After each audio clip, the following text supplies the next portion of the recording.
Ce matin au programme, on n'a pas de longue course.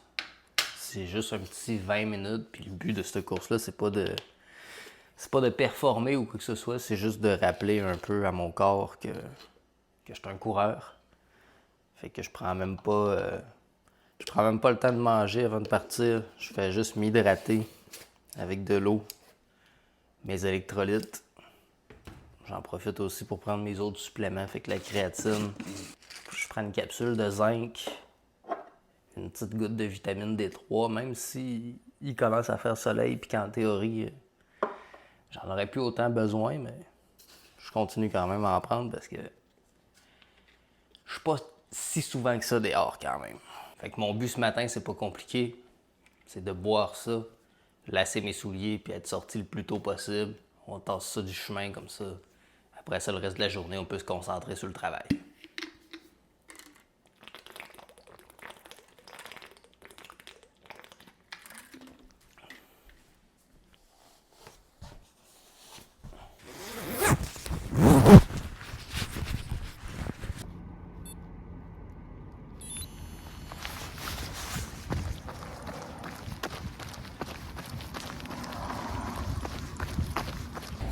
Comme j'ai dit tantôt, le but avec cette course-là, c'est pas de performer. C'est pas de battre mon record, c'est pas de me pousser pantoute. En ce moment, je cours à 7 minutes du kilomètre, ce qui est assez lent, mais c'est ça le but. C'est juste d'accumuler du volume, accumuler du temps de course. Puis ces courses-là sont même supposées m'aider à récupérer. Si je suis plus raqué, je sens que mon corps a été plus taxé après ces petites courses-là, c'est parce que j'ai rien compris. La facilité de cette course-là, puis le fait qu'elle soit vraiment pas longue, c'est ce qui fait que je peux me permettre d'amener mon téléphone, mon trépied, puis de vous parler pendant que je la fais. Mais une chose est sûre, c'est que pendant ma sortie longue, qui va durer 1h40 cette semaine, j'amènerai pas mon téléphone. Parce que je vais avoir besoin de me plonger dans ma tête, puis vraiment focus sur ce que j'ai à faire. Et cette course-là, le but, c'est de performer. Donc là, c'est correct que j'aille des distractions. J'ai juste besoin de courir bien tranquillement. Mais une sortie où il faut que je performe, d'ici au moment où j'aille quelqu'un avec moi en permanence pour me filmer, il n'y aura probablement pas d'image de ça. Objectif atteint, 20 minutes de course faite. Puis le seul et unique but, c'était que les jambes soient plus en forme à la fin qu'au début. Puis on a réussi.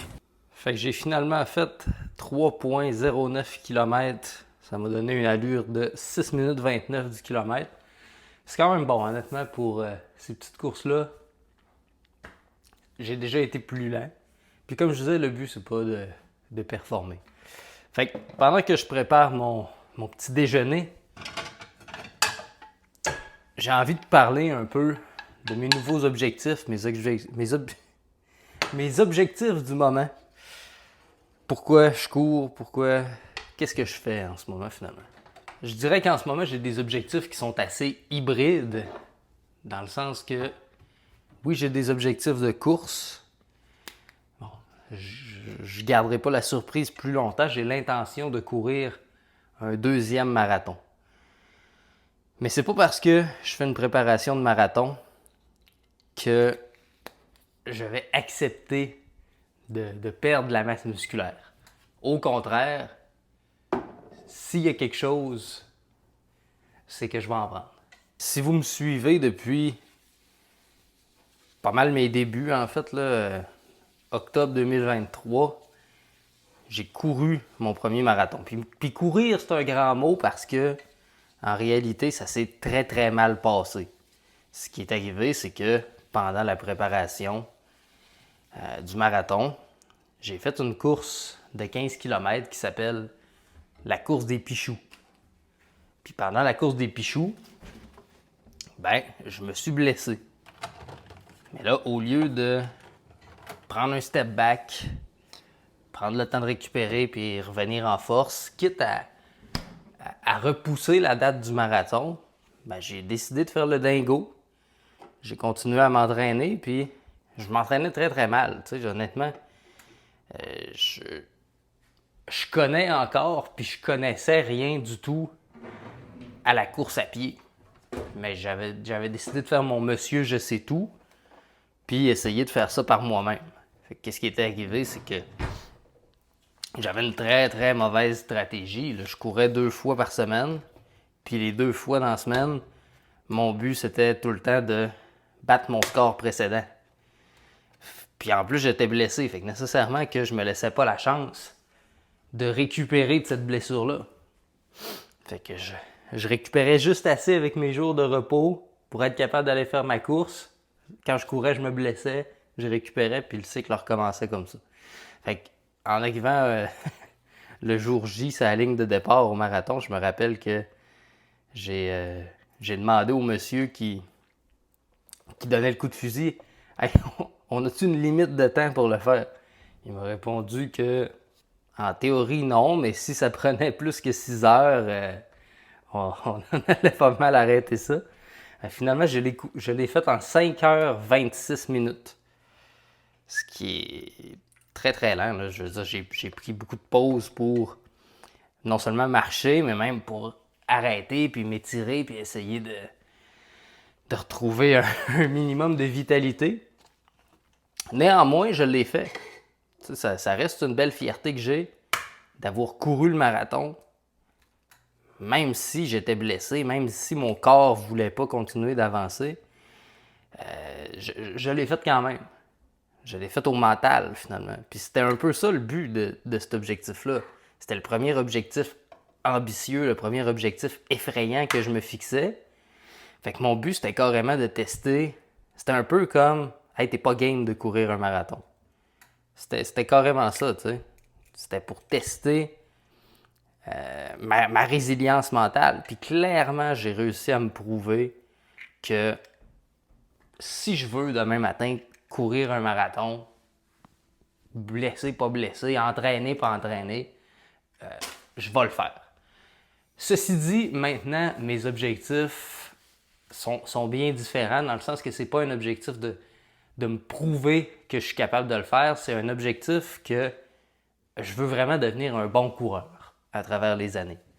Fait que j'ai appelé cette préparation-là rédemption marathon parce que puis c'est plus une rédemption par rapport à la course parce que déjà un peu plus tôt cette année, j'ai refait la course des Pichoux dans laquelle je m'étais blessé en 2023 puis ça a super bien été.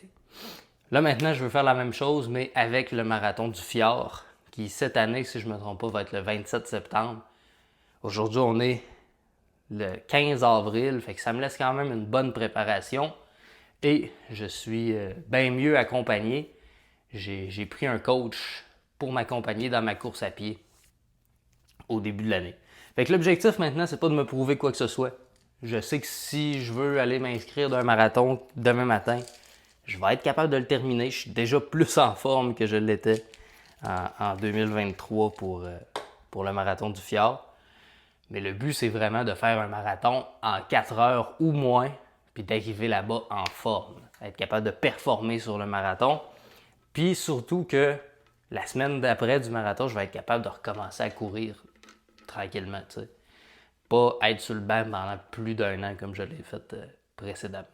Fait que ça, c'est mes objectifs pour la course à pied.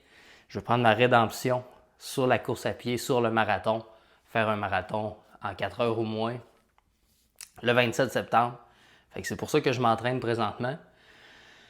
Puis, c'est sûr que niveau musculation, je peux pas m'attendre à faire des progrès faramineux. Ça fait déjà 8 ans que je m'entraîne en musculation.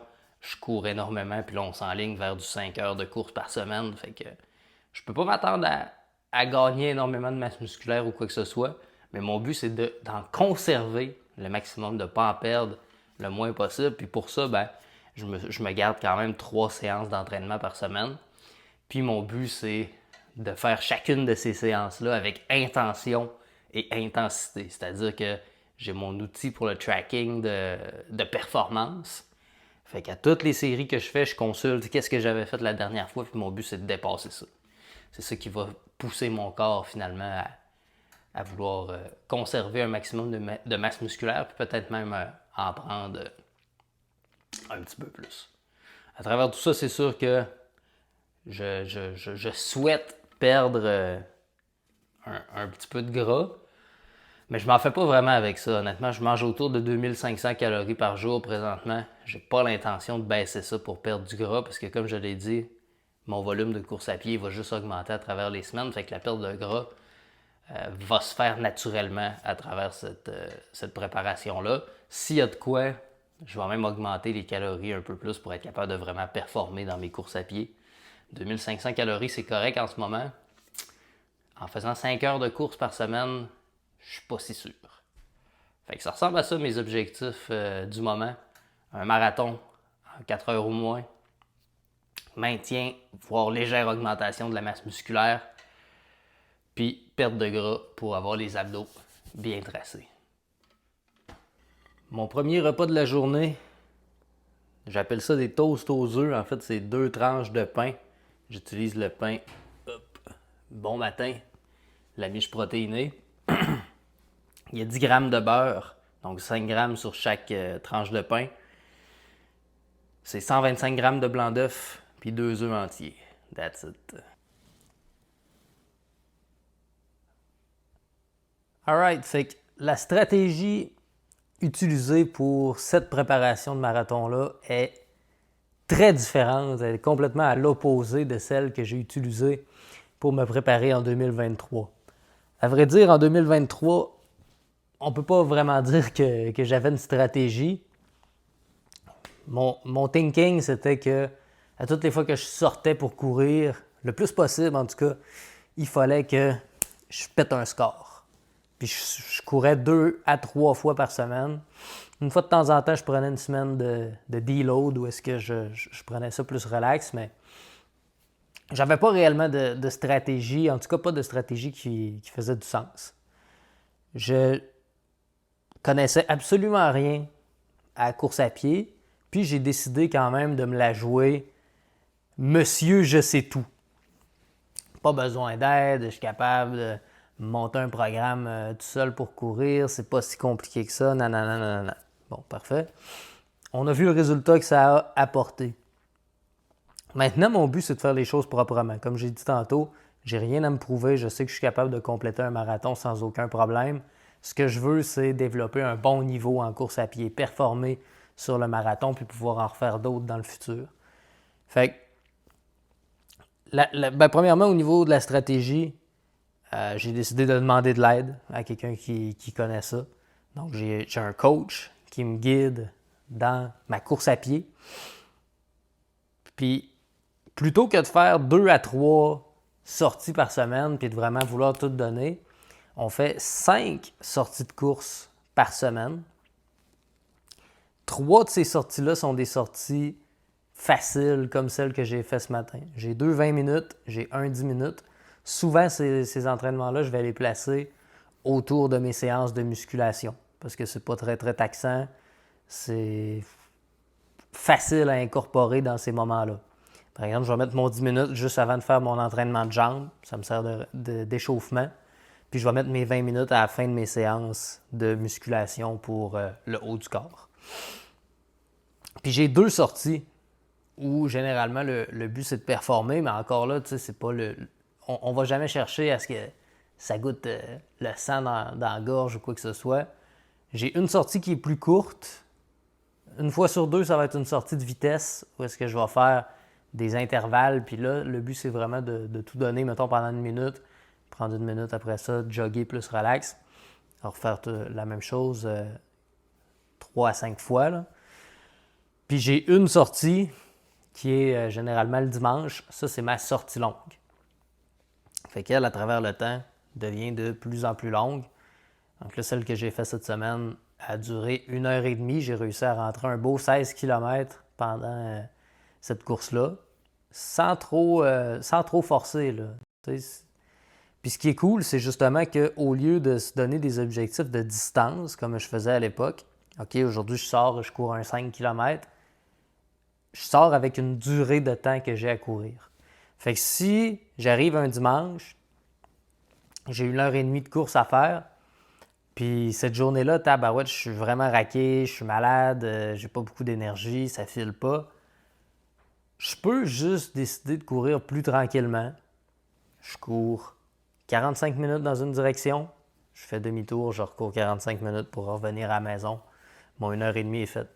Puis au contraire, s'il y a une journée, comme la semaine passée c'était le cas, vraiment beaucoup d'énergie, les jambes vont bien, ben là je peux me permettre de pousser un petit peu plus la machine. Je suis pas contraint à respecter exactement un pace, puis je considère pas que j'ai échoué si j'arrive à la maison puis que j'ai fait 13,5 km au lieu de 15 comme c'était estimé là, selon mes moyennes de pace. Fait que ça me laisse de la latitude, ça me permet de respecter mon corps à travers tout ça puis de pas de limiter les risques de blessures. Fait que ça, c'est au niveau de la stratégie sur papier. Puis maintenant, au niveau du mindset que j'ai, comme j'ai dit tantôt, j'ai plus rien à prouver. Je sais que je suis capable de faire le marathon. Maintenant, je veux devenir un bon coureur. Fait que, advenant le cas que pendant la préparation, il arriverait une blessure, un petit bobo ou quoi que ce soit, qui ferait en sorte que ce serait déraisonnable de faire le marathon du Fjord le 27 septembre, je ne me forcerais pas à faire le marathon. Ce que je ferais, c'est que je prendrais le temps nécessaire pour récupérer. Je reviendrai en force par la suite et je ferai simplement un marathon plus tard dans l'année ou bien l'année prochaine. Comme j'ai dit, le but, c'est pas de prouver quoi que ce soit. Je sais que je suis capable de le faire au mental, mais ça va trop avoir des conséquences qui vont m'empêcher de courir pendant longtemps. Fait que c'est vraiment pas ça le but. Fait que c'est un peu ça, la différence entre la stratégie que j'avais utilisée à l'époque, celle que j'utilise aujourd'hui. Maintenant, je m'apprête à faire un peu de travail, écrire mes scripts. Demain, c'est mercredi, c'est journée tournage. Je vais juste prendre une petite collation avant. Rien de compliqué. Petite barre de protéines. Une belle grosse pomme Honey Crisp. J'ai mon eau. Une petite boisson à l'ani, juste pour le fun. Fait que je m'en vais consommer ça. Puis après ça, on va faire un peu de travail. C'est l'heure du dîner, fait que ce que je vais manger, mes repas, c'est tout le temps bien simple, OK? Du riz. Généralement, c'est du riz. Là. Ça peut arriver une fois ou deux par semaine que je vais manger des patates, mais c'est bien rare. 150 g de riz pesé cuit. 150 g de bison haché. Puis à peu près l'équivalent d'une tasse de légumes. Aujourd'hui, c'est des fèves vertes. Des fois, ça va être un mélange de légumes. Fait chauffer ça au micro-ondes. On n'a pas peur des ondes que ça émane. On va manger ça. Ce matin, j'ai écrit tous mes scripts pour le tournage de demain. Cet après-midi, ce que je vais faire, c'est tout simplement du texto. Fait que je vais être à la recherche finalement de mes prochains membres de l'Académie Évolution. Écrire à mes nouveaux abonnés. Continuer des discussions qui sont déjà amorcées. Puis à partir de 3 heures après-midi, j'ai des appels avec des clients. Puis that's it. Ce matin, j'ai reçu une livraison. J'ai un nouveau partenariat avec Juju qui font de la pâte à biscuits protéinée. Donc, j'en profite pour me prendre un petit dessert après mon dîner. Alors, regarde-moi ça, la beauté, toi. Il y a différentes saveurs. Ça, c'est double chocolat. Si jamais tu veux t'en procurer, tu as juste à aller sur le site internet de Juju. Puis tu peux utiliser mon code promo OLITANG15. Ça va te faire sauver 10%. Je suis un peu serré entre deux appels en ce moment. J'aurais aimé ça souper, mais j'ai pas vraiment le temps. Fait que je vais souper après mes appels. Donc, ce que je fais, c'est que je m'en vais dans mon tiroir magique.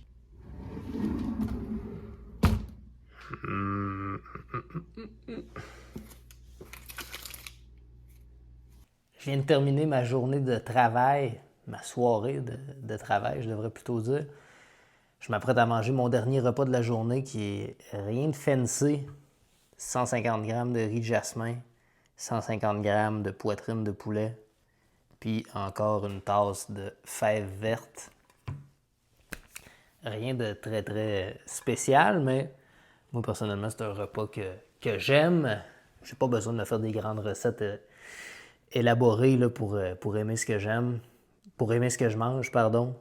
Des repas très simples comme ça avec un peu d'épices, comme là j'ai utilisé les épices du guerrier. pour moi, ça fait amplement la job. Ma vie est assez plate, hein, en réalité, là, quand tu regardes ça. Il n'y a rien d'explosif qui se passe. C'est la même routine qui se répète jour après jour, après jour, après jour, après jour. Puis, écoute, oui, il y a certains moments où je vais trouver ça plate, ça serait le fun d'aller à Dubaï, puis sortir au club, mais aller faire le fou, t'sais. C'est sûr qu'il y a une partie de moi qui trouverait ça le fun, mais en même temps, ce que je fais, c'est gratifiant. J'adore l'essence de ce que je fais. J'aide des hommes à perdre du poids, à se mettre dans la meilleure shape de leur vie, à développer un mindset de gagnant. Quel meilleur job je pourrais avoir?